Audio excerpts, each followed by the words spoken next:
This is a post-event recording of a talk delivered to the 2023 Bartlett School of Architecture Research Projects Conference, titled When Good Office Designs Go Bad, Herman Miller's Action Office.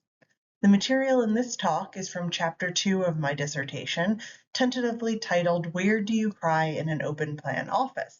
Commercial Office Interiors and the Labor Process. Guided by Harry Braverman's seminal 1974 volume, Labor and Monopoly Capital, the dissertation seeks to reconsider the history of office spaces, exploring the relationships between the built environment of the office and the way we work within and under capitalism. Specifically in this talk, I'll be diving into the case study for Chapter 2, which is Herman Miller's Action Office Furniture System. And I'll be unpacking the relationships between the design of this furniture system and understandings of labor at Herman Miller. As you likely know, histories of the mid-century office follow a general pattern, examining big-name structures like Mies van der Rohe's Seagram Building, Gordon Bunshaft's Lever House, Eero Saarinen's John Deere headquarters, GM Technical Center, and Holmdel, New Jersey building for Bell Labs, among many others. Within these buildings, one might find pieces of Herman Miller's Action Office, a modular furniture system created to outfit newly widened and deepened office interiors.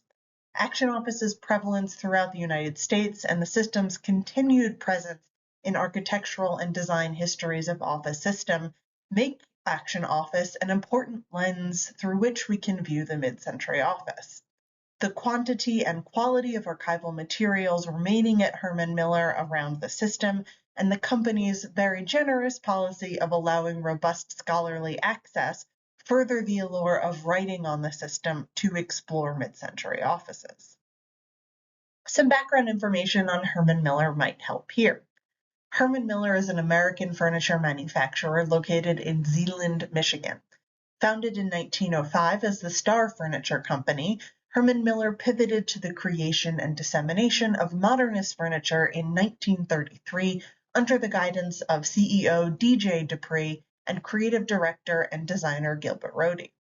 The company went on to become one of the leading sellers of modern furniture and design in the United States, and indeed around the world, licensing iconic pieces designed by Charles and Ray Eames, Isamu Noguchi, and George Nelson, among others.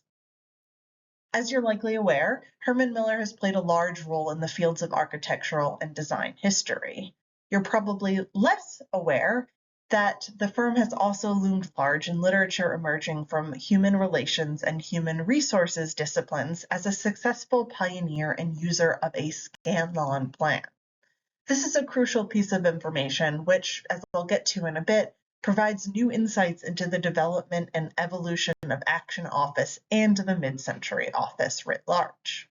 Action Office was the brainchild of inventor Robert Probst, who began working for Herman Miller on a contract basis in 1958 before joining the company permanently as the director of the company's nascent research division shortly thereafter. What exactly is Action Office, you may be asking? Well, Action Office is a modular furniture system designed to create a total office environment, encompassing everything from fabric paneled partition walls to desks, shelving, chairs, and other storage items. Over the course of its 50-plus year lifespan, the system has included a variety of components and pieces, from the metallic and space-age looking items of Action Office 1, created in partnership with George Nelson, to the softer, upholstered, and brightly colored iteration of Action Office 2, and to the more contemporary look of current Action Office designs. Not long after the launch of Action Office 2, the system could be found in some of the largest and most successful companies, not just in the American Midwest, where Herman Miller was situated, but across the country and, as the years wore on, across the world as well. Herman Miller's archives are full of fantastic and often full-color photographs of 60s and 70s implementations of the system, customized in different ways to accommodate different work positions and work styles. For example, secretarial spaces could be formed by opening up partition panels, providing only a backing and side surface and minimal storage. Clerical workers could be provided with slightly more storage, the addition of technological machinery, and the provision of slightly more work surfaces. Supervisors could be outfitted with standalone desks with greater work surface area, additional storage, furniture, and a more defined and enclosed working space. And even company directors and executives could utilize Action Office components within private, enclosed rooms. Action Office is described in a remarkably consistent way throughout the literature on office interiors. The system is described as an innovative and transformative system, which was both derived from and facilitated a dramatic shift in the tenor of white-collar work at the mid-century. Seeped in the principles of Douglas McGregor's Theory Y and grounded in empirical research, Action Office is frequently presented as an attempt at a more enlightened, more human office interior, as a complement to an evolved way of working, heavy in collaboration within a rapidly evolving new world rife with possibility and change. Many postmortems on Action Office could have almost been taken from the mouth of creator Robert Props himself, who positioned his creation as a perfect facilitator of the renewed rise of individuality, offering the perfect balance between privacy and human interaction, and providing immense flexibility to accommodate new and evolving work tasks. Herman Miller leadership and Robert Props himself saw Action Office and its flexibility as a complete revolution of the office. CEO Hugh Dupree stated that we believe Action Office is more than just another group of modern furniture. We believe it's a true innovation, perhaps the first innovation in the office field in quite a number of years. This innovation was, as Props and Dupree continually espoused, dialed into supporting workers and enabling better, more efficient, and more comfortable working circumstances. But despite Props and Herman Miller's warm and fuzzy intentions for Action Office and beliefs in the positive transformative potential of the product they were pitching, as the system began to spread throughout the United States and throughout the world, it also seemed to begin to morph in unexpected ways. Props partitions, once envisioned as a way to bring privacy and humanity into the workplace, began to be drained of their color. While once these positions were infinitely adjustable and modifiable, they began to be bolted into place, growing upward and creating, without color or diversity or joy, what we now know as the cubicle. In 1998, Props was interviewed for Metropolis magazine regarding, among other topics, the legacy of Action Office. In this conversation, he defended his designs for Action Office, claiming that any issues with the system arose not because of its fundamental design, but rather because of deficiencies with the companies who bought and used the system. Props argued the dark side of this, referring to the cubicleization of Action Office, is that not all organizations are intelligent and progressive. Lots are run by crass people who can take the same kind of equipment and create hellholes. Or, in other words, the old architectural and designerly blame the user strategy. So how do we understand the clash between the harmonious intentions of Action Office and the system's dreary impact? What exactly led to Action Office going so wrong? Was it really, as Props maintained until his death, the fault of a few wayward corporate leaders, or might there be something else underlying the system's evolution and change? In pursuit of answers to these questions, I ended up diving into two archives, those of the Henry Ford Museum in Dearborn, Michigan, which contain Props' personal files, and those of Herman Miller itself. As you can see on the slides below, I spent a week, several summers ago, at Herman Miller headquarters in Zeeland, Michigan, consulting everything from internal memos, company newsletters, speeches by CEOs and promotional brochures, to commissioned evaluations, price books, even a 3D salesman's model of Action Office, which was just about as much fun to play around with as you might imagine. All these materials allowed me to develop not just a robust understanding of the Action Office system and its design, manufacture, and sale, but also of the overall ideological underpinnings of Herman Miller as a company during the era of Action Office's development. This week of combing through thousands and thousands of pages of paperwork led to the unearthing of details of a Scanlon Plan at Herman Miller, illustrated through internal memos, company brochures, and even a detailed externally produced report. I believe the Scanlon Plan, both in its existence and in the details of the system's operation, shed important light on the evolution of Action Office into the cubicle and the wider problems which developed from the mid-century office. So this leads to a big question of what is a Scanlon Plan? Well, in then CEO Hugh Dupree's own words from a 1975 talk titled Productivity: A National Problem, the Scanlon Plan is an innovative strategy for managing an organization. It is innovative in philosophy, participative. It is innovative in structure, formal committees to involve all employees in the decision-making process. It is innovative in compensation, productivity sharing bonus. It combines the leverage of capital, the skills of managers, the creativity and competence of all employees, and the opportunities of technology into a system supported by participation and an equitable sharing of productivity to meet the needs of customer, owner, and employee. The Scanlon Plan was devised by Steelworkers Union President Joseph Scanlon. Working during the height of the Great Depression, Scanlon developed his scheme as a way to create cooperation between workers and company management. In return for collaboration with management to streamline production and cut costs, workers were promised proportionally higher wages, meeting the needs of the company to stay solvent and continue generating profits, and the needs of the workers to be paid acceptable wages for their labor. In his formulation of the plan, Scanlon explicitly acknowledged that it was workers who understood and in fact held almost all, if not all, knowledge about the labor process, about the actual way their jobs were done, how to make them more efficient, how to be more productive, and how to produce a better product.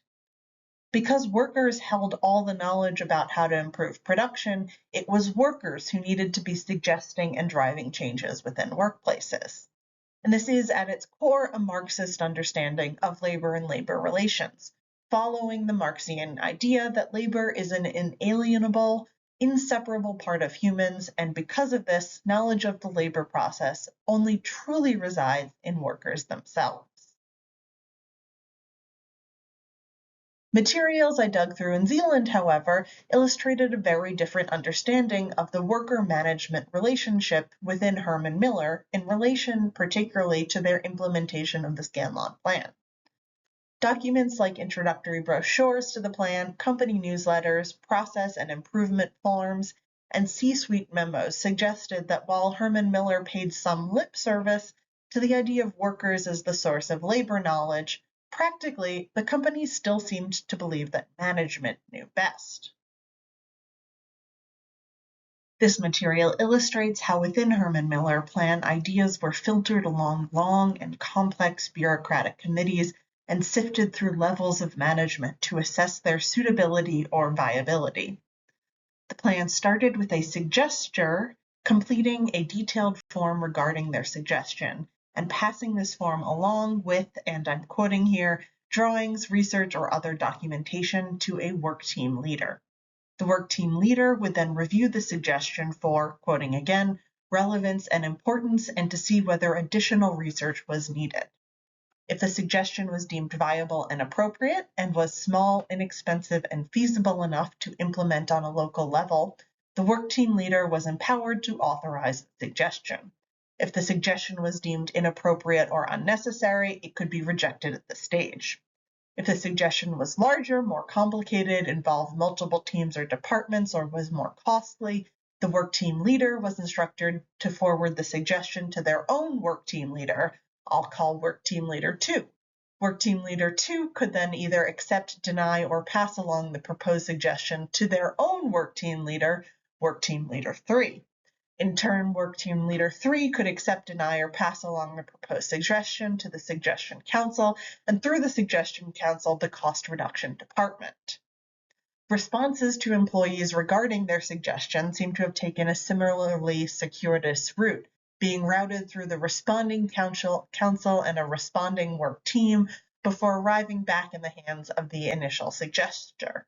Details of this process, of course, could be found in the Standard Procedures Manual ZY02 or the Manager's Manual, section X13.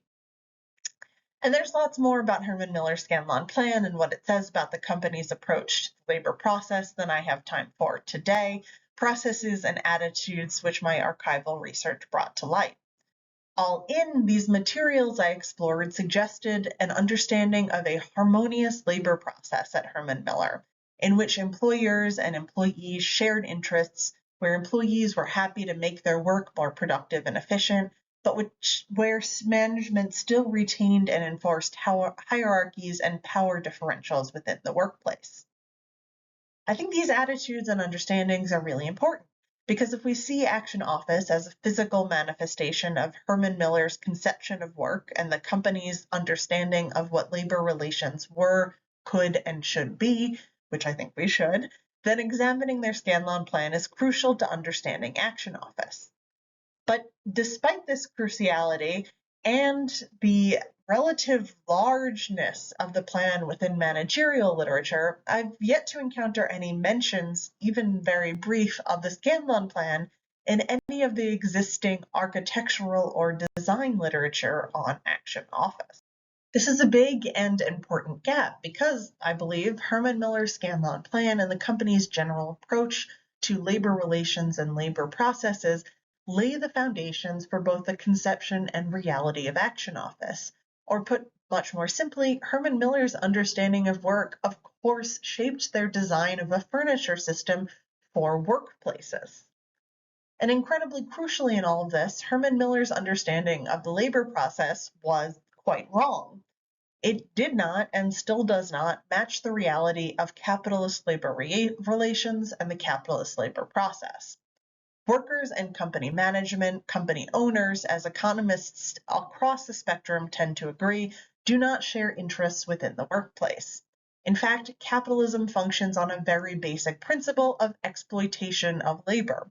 Workplaces and companies which are successful must extract more value from their employees than they are compensated for. So, not a very equal relationship. We can turn back to the way the Scanlon Plan was implemented at Herman Miller to confirm the company's understanding of peaceful labor relations. The fact that it excluded unions, for instance, although Scanlon himself heavily suggested their involvement. The company's leadership assumed a baseline of peace, cooperation, and mutually shared needs amongst workers and their managers, regardless of how their employees may have seen it. But again, just to reiterate, this sort of peace is not the case in reality. Workers and their employers do not share interests. They actually have opposing interests. This is why, then, when Action Office hit the market, employers, capitalists, and managers saw possibilities in the design which Herman Miller and Robert Propst did not wish to or could not acknowledge. The possibility to fit more and more employees in the same spaces through the use of partitions, the ability to continually monitor employee behavior because of the lack of visual and auditory privacy the Action Office system had, and the possibility of removal of employee agency in creating office spaces. And when they saw these, they jumped at the chance. But this transition from Action Office to cubicle remains somewhat more of a mystery without the insights with which a labor process and labor relations lens and details of Herman Miller's Scanlon Plan provide, explaining why this mystery has remained just that, a mystery in so much of the current office literature. Thank you so much for listening as I went slightly or largely over time. I look forward to your thoughts and hope they are entirely positive.